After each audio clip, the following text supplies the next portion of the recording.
2014 ఎన్నికల్లో నవీన్ యాదవ్ 41,000 ఓట్లను తెచ్చుకోగలిగారు ఆ రోజు ఎన్నికల్లో.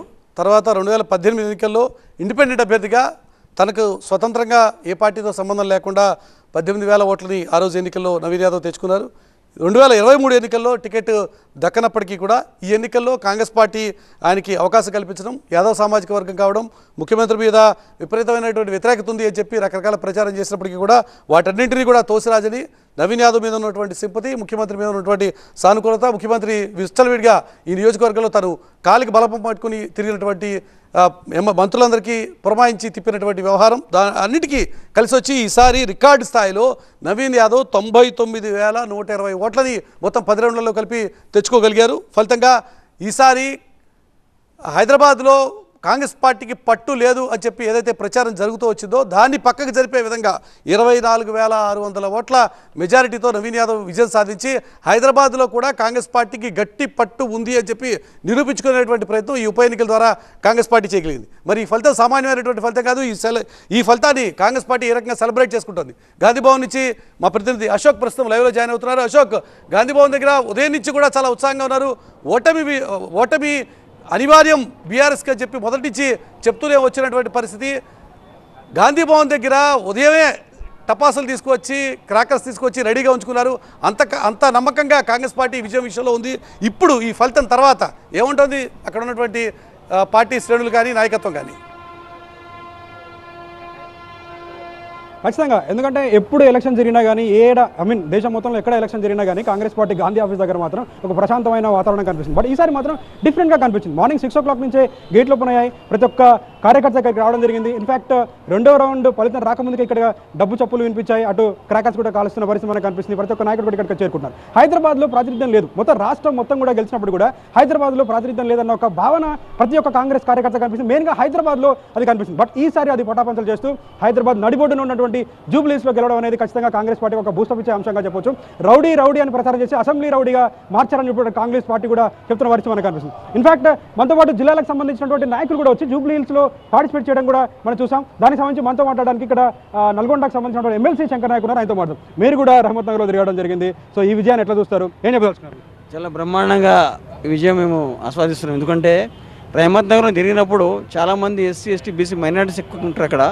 వాళ్ళందరూ గత ప్రభుత్వ పాలకులు 10 సంవత్సరాల్లో ఒక ఇల్లు ఇవ్వలేదు, ఒక రేషన్ కార్డు ఇవ్వలేదు, ఒక సన్న బియ్యం ఇవ్వలేదు, ఆ తర్వాత బస్ ఫ్రీ ఇప్పుడు మనం చేస్తూ ఉన్నాం. కాబట్టి ప్రజలందరూ వాళ్ళందరూ మా 2 సంవత్సరాల పరిపాలన మీద రేవంత్ రెడ్డి గారి పరిపాలన మీద వాళ్ళందరూ విశ్వసనీయత చూపించారు. వాళ్ళందరికీ అర్థమైంది ఇలా కాంగ్రెస్ ఉంటేనే మళ్ళీ వస్తేనే మా అందరికి సంక్షేమ పథకాలు వస్తాయి, ఇండ్లు వస్తాయి, బియ్యం వస్తాయి, సన్న బియ్యం వస్తాయని చెప్పి అనుకున్నారు. వాళ్ళందరూ గెలిచిన తర్వాత అటు అభ్యర్థి మాట్లాడుతూ కూడా రిగ్గింగ్ చేశారు. అక్కడ రౌడీజం ఆల్రెడీ స్టార్ట్ అయిపోయిందని కూడా తను చెప్తున్న పరిస్థితి. ఏం చెప్తారు? దయ్యాల వేదాలు వలుస్తాయి. ఓడిపోయిన తర్వాత ప్రతి ఒక్కటి మాట్లాడే మాట అదే. ఎందుకంటే కేటీఆర్ కానీ హరీష్ రావు కానీ వాళ్ళు చెప్తేనే ఒక విధంగా ఉంటుంది. ఎందుకంటే అబద్ధాలు ఆడలో దిట్ట ఉన్నారు. వాళ్ళు గ్రాడ్యుయేషన్ చేసి అబద్ధాలు. కానీ ఇలా కాంగ్రెస్ పార్టీ అట్లా కాదు, మాట మీదనే ఉంటుంది, చెప్పిందే చేస్తుంది. ఎలక్షన్ రోజు ప్రత్యేకంగా మీరు అవుటర్ ఉన్నటువంటి మీరు ఒక విజువల్లో కనిపించారు. ఎమ్మెల్సీగా ఉన్నటువంటి మీరు ఏం చెప్తారు? ఎస్, నేను అక్కడ ఉన్నాను. ఎందుకంటే నాకు 7 బూతులు నాకు ఇన్ఛార్జ్కి ఇచ్చినారు.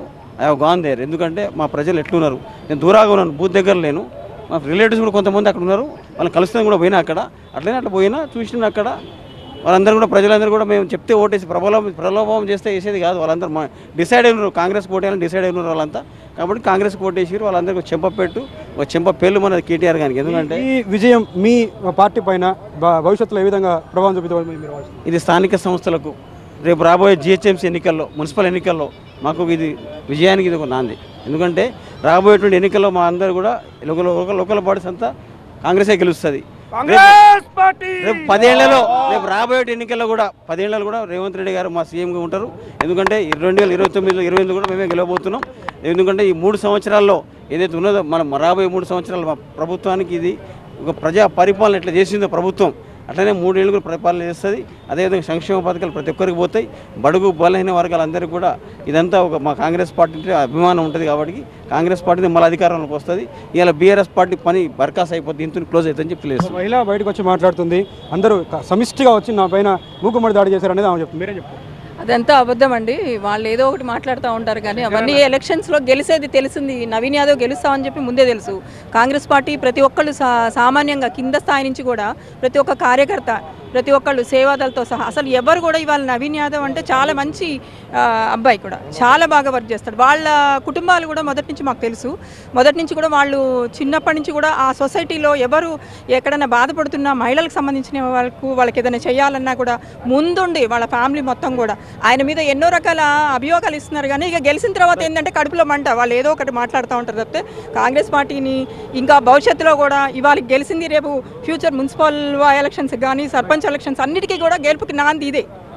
సో మొత్తానికి అయితే రానున్నటువంటి ఎలక్షన్స్ కూడా ఇది రెఫరెండంగా భావిస్తాం. జిహెచ్ఎంసీ ఎలక్షన్స్ కావచ్చు, రానున్నటువంటి స్థానిక సంస్థల ఎన్నికల్లో కూడా ఇది ఇలాగే ముందుకు విజయాన్ని సాధిస్తామని చెప్పి కూడా అటు కాంగ్రెస్ నాయకులు చెప్తున్న పరిస్థితి మనకు కనిపిస్తుంది. సెంటిమెంట్ అటుకంటే కూడా ఇటు ఎక్కువ పనిచేసినట్టుగా తెలుస్తుంది. ఎందుకంటే నవీన్ యాదవ్ గతంలో పోటీ చేయడం కావచ్చు, ఆ ఏరియాలో 2 సార్లు ఓడిపోయిన నేపథ్యంలో ఆ సెంటిమెంట్ నవీన్ యాదవ్కి ఎక్కువగా కలిసి వచ్చినట్టుగా తెలుస్తుంది. అలాగే నవీన్ యాదవ్ ఎప్పుడు అందుబాటులో ఉంటాడనడం కావచ్చు, అలాగే సమిష్టిగా మంత్రులు కావచ్చు, కార్పొరేషన్ చైర్మన్లు కావచ్చు, లోకల్గా ఉన్నటువంటి నాయకులు కావచ్చు, ప్రతి ఒక్కరు కూడా ఈ విజయంలో పార్టిసిపేట్ చేశారు. అందులో భాగంగా ఇక్కడ జరుగుతున్నటువంటి సెలబ్రేషన్స్లో ప్రతి ఒక్క నాయకుడు కూడా ఇక్కడికి వచ్చి సెలబ్రేట్ చేసుకున్న పరిస్థితి మనకు కనిపిస్తుందని చెప్పొచ్చు. Right Ashok, thank you updates అందినందుకు. కాంగ్రెస్ పార్టీకి అయితే కేవలం ఇది ఒక విజయం కాదు, కాంగ్రెస్ పార్టీకి ఒక నాయకుడు కూడా దొరికినట్టు అయింది. ఎందుకంటే హైదరాబాద్లో గ్రేటర్ హైదరాబాద్కి సంబంధించిన వరకు కాంగ్రెస్ పార్టీకి ఇప్పటివరకు ఒక పట్టు చిక్కలేదు. కంటోన్మెంట్లో బై ఎలక్షన్స్లో విజయం సాధించినప్పటికీ ఆ తర్వాత ఎక్కడ కూడా కాంగ్రెస్ పార్టీకి గట్టి పట్టు చిక్కనటువంటి సందర్భంలో ఇప్పుడు ఈ జూబ్లీ హిల్స్లో బ్రహ్మాండమైనటువంటి విజయం సాధించడం ద్వారా నవీన్ యాదవ్ రూపంలో ఒక మంచి నాయకుడు కూడా కాంగ్రెస్ పార్టీకి దొరికినట్టుగా భావించడానికి ఆస్కారం ఉంది. అటువంటి ఒక చర్చ ఇప్పటికే పార్టీ వర్గాల్లో ప్రారంభమైంది. ఎందుకంటే కన్సిస్టెంట్గా నవీన్ యాదవ్కి మనకి ఇక్కడ ప్రతి రౌండ్లో కూడా లీడ్ అనేది కనిపించడం జరిగింది. ఫస్ట్ రౌండ్లో 47 ఓట్ల మెజారిటీ వచ్చిన సందర్భంలో ఈ స్థాయిలో ఇంత టఫ్ ఫైట్ ఉండబోతోందా అని చెప్పి అందరూ భావించారు. కానీ మొదటి రౌండ్లో మాత్రమే అంత తక్కువ మెజారిటీ వచ్చింది. తర్వాత రౌండ్లో కన్సిస్టెంట్గా తన పెర్ఫార్మెన్స్ని ఇంప్రూవ్ చేసుకుంటూ వెళ్ళినటువంటి నవీన్ యాదవ్ సెకండ్ రౌండ్కి వచ్చేసరికి 2900 ఓట్లు, థర్డ్ రౌండ్లో 3100, నాలుగో రౌండ్కి వచ్చేసరికి 2500, ఐదో రౌండ్లో 3300, ఆరో రౌండ్లో 2900, ఏడో రౌండ్లో 4030, ఎనిమిదో రౌండ్కి వచ్చేసరికి 1876, తొమ్మిదో రౌండ్లో 2117, 10th రౌండ్లో మళ్ళీ కొద్దిగా 3 డిజిట్స్కే కన్ఫైన్ అవ్వాల్సి వచ్చింది, 914 ఓట్లు. ఈ రకంగా చూసుకుంటే మొత్తంగా వెరసి 24,658 ఓట్ల మెజారిటీతో నవీన్ యాదవ్ బ్రహ్మాండమైనటువంటి విజయాన్ని సాధించడం అనేది ఖచ్చితంగా కాంగ్రెస్ పార్టీకి ఒక ఊపుని ఉత్సాహాన్ని ఇచ్చేటువంటి అంశమే. ప్రస్తుతం